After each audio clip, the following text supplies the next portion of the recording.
Good morning students. इस class में CFT के बारे में पढ़ेंगे। व्हाट इज द सीएफटी मैंने आपको बताया था।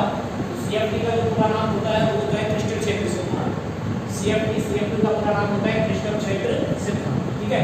इस सिद्धांत का प्रतिपादन बैथे नामक वैज्ञानिक ने किया था। इस सिद्धांत का जो प्रतिपादन किया था बैथे नामक वैज्ञानिक ने इसका प्रतिपादन किया था। सीएफटी क्रिस्टल क्षेत्र सिद्धांत का प्रतिपादन बैथे नामक वैज्ञानिक ने किया। ठीक है। पॉइंट नंबर 2 की अगर हम बात करें तो ये सिद्धांत ये कहता है कि इसमें मेटल और लिगेंड के बीच में जो बॉन्ड बनता है ना वो आयनिक बॉन्ड बनता है। कौन सा बॉन्ड बनता है? आयनिक बॉन्ड बनता है, या फिर इसको कहते हैं इसमें स्थिर वैद्युत आकर्षण बल। स्थिर वैद्युत आकर्षण बल लगता है मेटल और लिगेंड के बीच में, या तो आयनिक बॉन्ड बनता है या फिर स्थिर वैद्युत आकर्षण बल लगता। ठीक है। तीसरी चीज हमको जो समझने की यहाँ पर मिली है वो ये है कि इसमें क्या किया जाता है, इसमें लिगेंड ऋणावेशित होता है। इसमें लिगेंड ऋणावेशित होगा। लिगेंड क्या होगा? ऋणावेशित होगा। ठीक है। लिगेंड ऋणावेशित होगा और इसमें क्या होगी? धातु धनावेशित होगी। धातु क्या होगी? इसमें धनावेशित होगी और इसमें धनावेशित होगी। ठीक है। अगर मान लीजिए लिगेंड उदासीन हो, अगर मान लीजिएगा इसमें क्या हो, लिगेंड अगर क्या हो उदासीन, मान लीजिएगा अगर इसमें लिगेंड उदासीन है तो उदासीन है उसका ऋणावेशित सिरा, उसका जो ऋणावेशित सिरा होगा ना, ऋणावेशित सिरा जो होगा, ऋणावेशित सिरा वो धातु की ओर होगा। ऋणावेशित सिरा किसकी ओर होगा?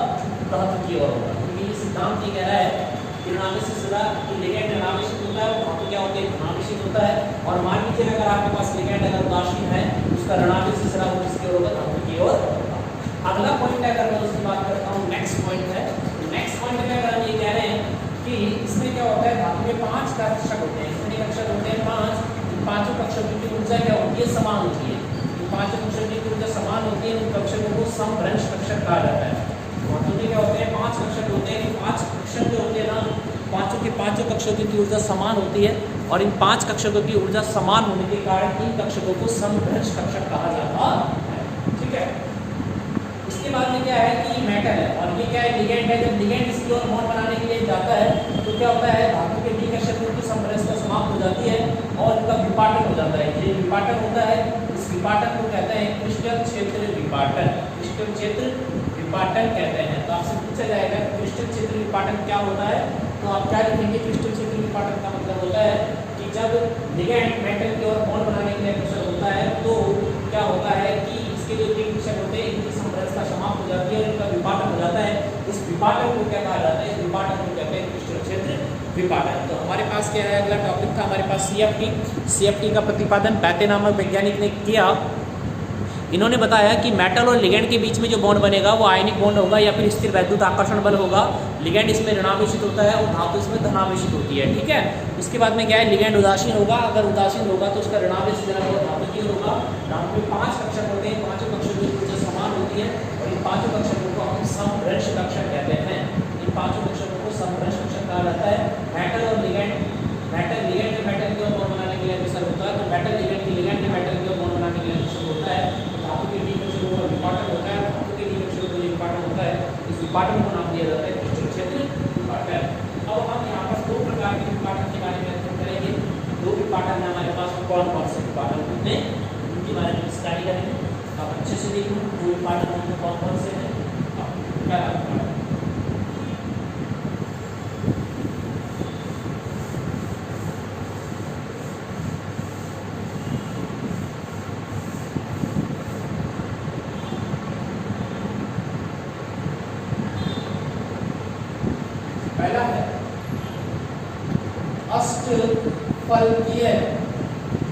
अष्टफलकीय संकुलों का क्रिस्टल क्षेत्र विपाटन। अष्टफलकीय संकुलों का क्रिस्टल क्षेत्र विपाटन के अष्टफलकीय संकुल होते हैं। अष्टफलकीय संकुलों का क्रिस्टल क्षेत्र विपाटन कैसे होता? तो देखिए धातु के पास में क्या होते हैं? धातु के पास में ये कक्षक होते हैं 5 कक्षक होते हैं। धातु के पास में 5 कक्षक होते हैं। ये मैंने कहा x, y और z। पहला कक्षक होता है उस पहले कक्षक को कहते हैं dxy कक्षक। दूसरा कक्षक होता है उसे कहते हैं dyz कक्षक और तीसरा जो कक्षक होता है उसे कहते हैं dxz कक्षक। dxz कक्षक कहते हैं। ये हो जाएगा dx² y² और ये हो जाएगा मेरे पास dz²। 5 कक्षक होते हैं, है ना। अब ये जो 5 कक्षक होते हैं, 5 कक्षकों में से 3 कक्षक होते हैं। इन कक्षकों को नाम दिया जाता है d2 और इन कक्षकों को नाम दिया जाता है इसी नाम। ठीक है।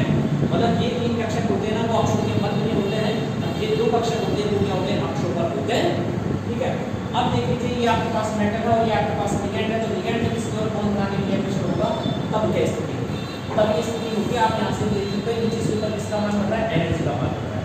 नीचे से ऊपर एनर्जी का मान बढ़ रहा है और ये हमारे पास क्या है? डी कक्षक है। डी कक्षक कितने हैं? 5 है।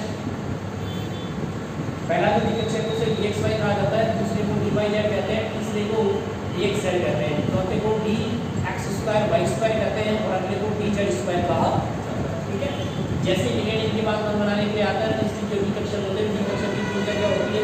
परिवर्तित होती है। डी कक्षक की ऊर्जा क्या होती है? परिवर्तित होती है। अर्थात ये पहला जो कक्षक है वो dxy है, दूसरा है वो dyz है, तीसरा है वो dxz है, चौथा जो कक्षक है उसे कहते हैं dx² y² और अगला जो कक्षक होता है उसे कहते हैं dz²। यहाँ से यहाँ तक जो है सिस्टम, इन कक्षकों को नाम दिया जाता है T2G, D2G और इन कक्षकों को नाम दिया जाता है EG कक्षक नाम दिया जाता है। जब इनका विपाटन होता है तो ये दो क्षेत्रों में बढ़ जाते हैं।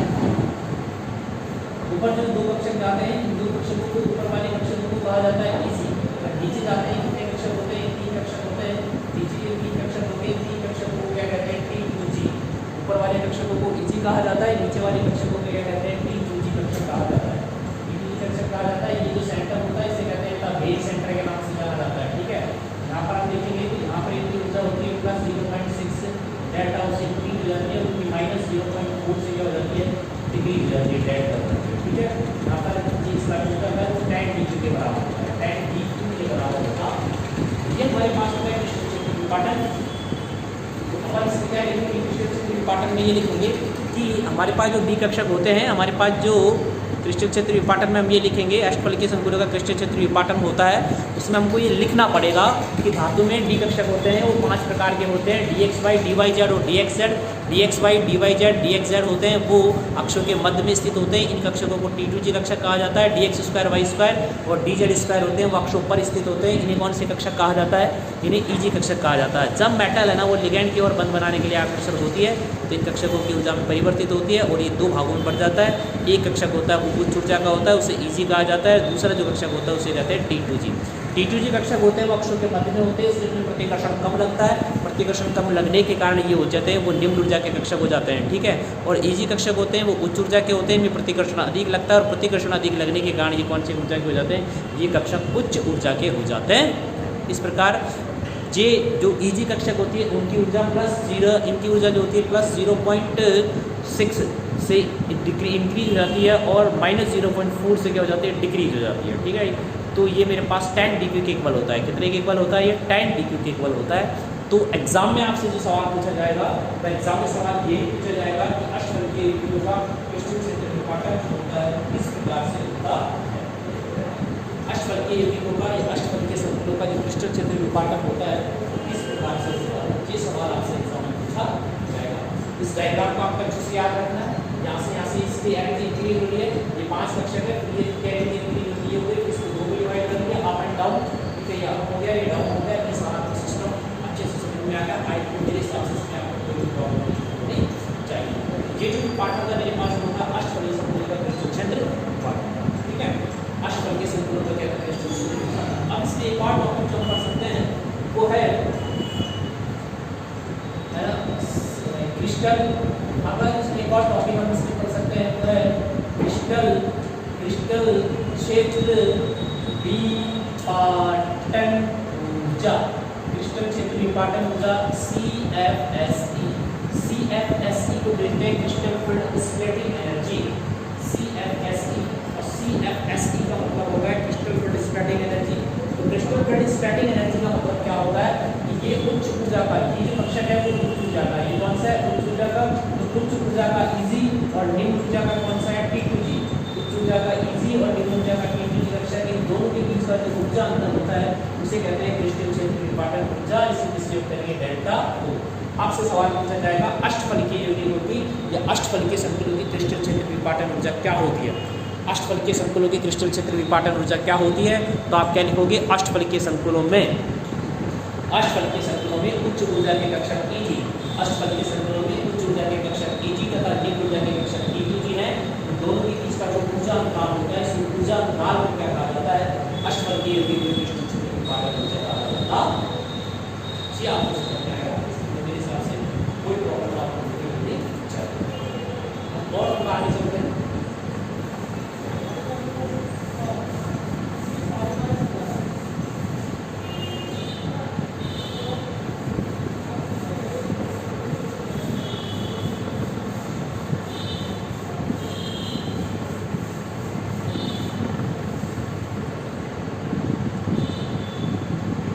अगला जो टॉपिक मेरे पास आएगा वो आएगा चतुष्फलकीय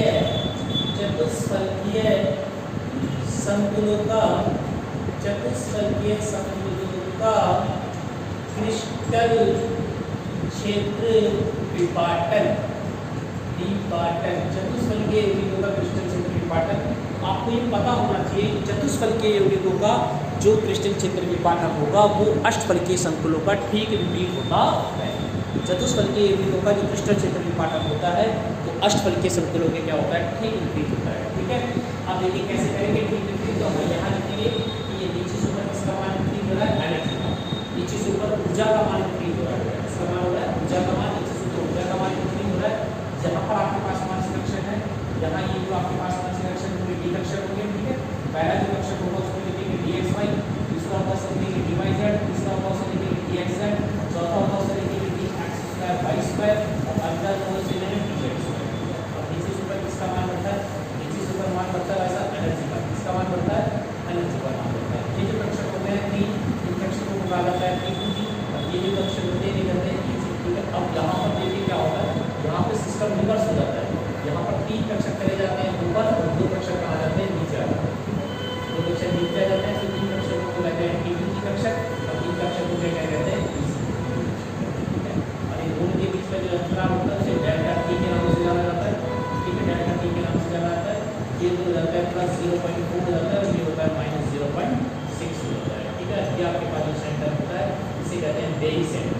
क्या कहेंगे, बेरी सेंटर। तो आप क्या लिखोगे, आपको ये लिखना पड़ेगा कि चतुष्फलकीय यौगिकों का, चतुष्फलकीय यौगिक होते हैं उन चतुष्फलकीय यौगिकों का जो क्रिस्टल क्षेत्र विपाटन होता है वो अष्टफलकीय संकुलों के ठीक विपरीत होता है। चतुष्फलकीय यौगिकों का जो क्रिस्टल क्षेत्र विपाटन होगा वो अष्टफलकीय यौगिकों के ठीक विपरीत होता है। ठीक है, इसमें हम देख सकते हैं कि इसमें नीचे से ऊपर एनर्जी की मान बढ़ता है और इसके अंदर 5 कक्षक होते हैं। पहला जो कक्षक होता है उसे कहते हैं dxy, दूसरा जो कक्षक होगा उसे कहेंगे dyz, तीसरा होगा dxz, चौथा होगा dx स्क्वायर y स्क्वायर, और अगला जो हमारे पास कक्षक होगा वो होगा dz स्क्वायर होगा। ठीक है, ये संभ्रंश कक्षक होते हैं, परंतु जैसे ही लिगेंड क्या होता है मेटल की और बॉन्ड बनाने के लिए अग्रसर होता है तो इनकी ऊर्जा परिवर्तित होती है। तो इनकी ऊर्जा जब परिवर्तित होती है, जो कक्षक अक्षों के मध्य में होते हैं वो अधिक तेजी से प्रतिकर्षित होते हैं, इसलिए T2G वाला जो सेट होता है वो उच्च ऊर्जा का हो जाता है, और जो अक्षों पर स्थित होते हैं वो कम प्रतिकर्षित होते हैं, इसलिए EG सेट होता है वो वहाँ चला जाता है। तो इसलिए वो तो हो जाएगा प्लस 0.4 और ये हो जाएगा माइनस 0.6, और ये जो सेंटर बनेगा सेंटर को कहा जाता है बेरी सेंटर। और यहाँ पर डेल्टा T जो होता है उस डेल्टा T को हम चतुष्फलकीय यौगिकों की क्रिस्टल क्षेत्र विपाटन ऊर्जा कहते हैं। ठीक है, यहाँ पर मेरे पास क्या आएगा, यहाँ पर आएगा डेल्टा, क्या आएगा यहाँ पर डेल्टा T। डेल्टा T मेरे पास क्या है, डेल्टा T है चतुष्फलकीय क्षेत्र में